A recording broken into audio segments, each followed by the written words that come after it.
Iran থেকে ছোড়া একের পর এক ব্যালিস্টিক ক্ষেপণাস্ত্রের আঘাতে ইসরায়েল জুড়ে আতঙ্ক ছড়িয়ে পড়েছে।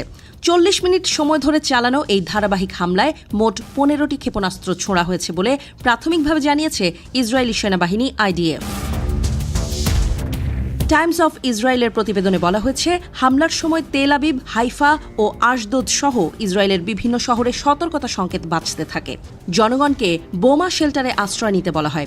IDF এর হোম ফ্রন্ট কমান্ড পরে জানিয়েছে, পরিস্থিতি আপাতত নিয়ন্ত্রণে এবং জনগণ বোমা শেল্টার ত্যাগ করতে পারে। ইসরায়েলের দক্ষিণাঞ্চলে একটি কৌশলগত বিদ্যুৎ স্থাপনার কাছে ক্ষেপণাস্ত্র আঘাত হানলে আশেপাশের বেশ কয়েকটি শহরে বিদ্যুৎ বিভ্রাট ঘটে। ইসরায়েল ইলেকট্রিক কর্পোরেশনের বিবৃতি অনুযায়ী ক্ষয়ক্ষতি মেরামতের জন্য দ্রুত শুরু হয়েছে এবং পরিস্থিতি নিয়ন্ত্রণে আনতে সেনাবাহিনী ও জরুরি বাহিনীর সমন্বয়ে কাজ চলছে।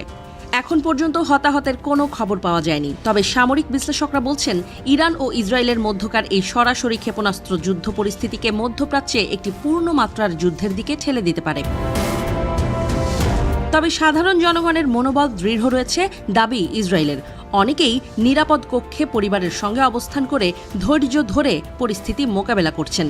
জরুরি সেবাদানকারী সংস্থা ম্যাগন ডেভিড অ্যাডাম জানায়, তারা বিভিন্ন এলাকায় সক্রিয় রয়েছে এবং আহতদের সেবায় প্রস্তুত। ইসরায়েলের সরকার এবং প্রতিরক্ষা বাহিনী জনগণকে শান্ত থাকার আহ্বান জানিয়েছে এবং যে কোনো জরুরি পরিস্থিতিতে হোম ফ্রন্ট কমান্ডের নির্দেশনা মেনে চলার অনুরোধ করেছে। অন্যদিকে ইসরায়েলি বিমান বাহিনী পাল্টা জবাব হিসেবে তেহরানে ইরানের সামরিক স্থাপনাগুলোতে নতুন করে একাধিক বিমান হামলা চালিয়েছে বলে নিশ্চিত করেছে IDF। এই হামলার ব্যাপারে বিস্তারিত তথ্য প্রকাশ না করা হলেও সূত্র জানিয়েছে, তা মূলত গোপন ভূগর্ভস্থ ঘাঁটিগুলোতে লক্ষ্য করে চালানো হয়েছে।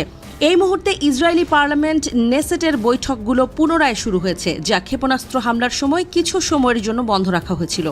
আইন প্রণেতারা আশ্রয় কেন্দ্রে চলে গিয়েছেন। পরে হোম ফ্রন্ট কমান্ডের নির্দেশনা অনুযায়ী তারা সভাকক্ষে ফিরে আসেন।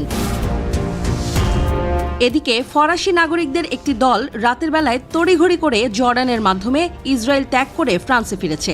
তারা প্যারিস অর্লি বিমানবন্দরে পৌঁছে আত্মীয় স্বজনদের সঙ্গে আবেগঘন পুনর্মিলনে মিলিত হন। এই চিত্র সারা বিশ্বের গণমাধ্যমে উঠে আসে।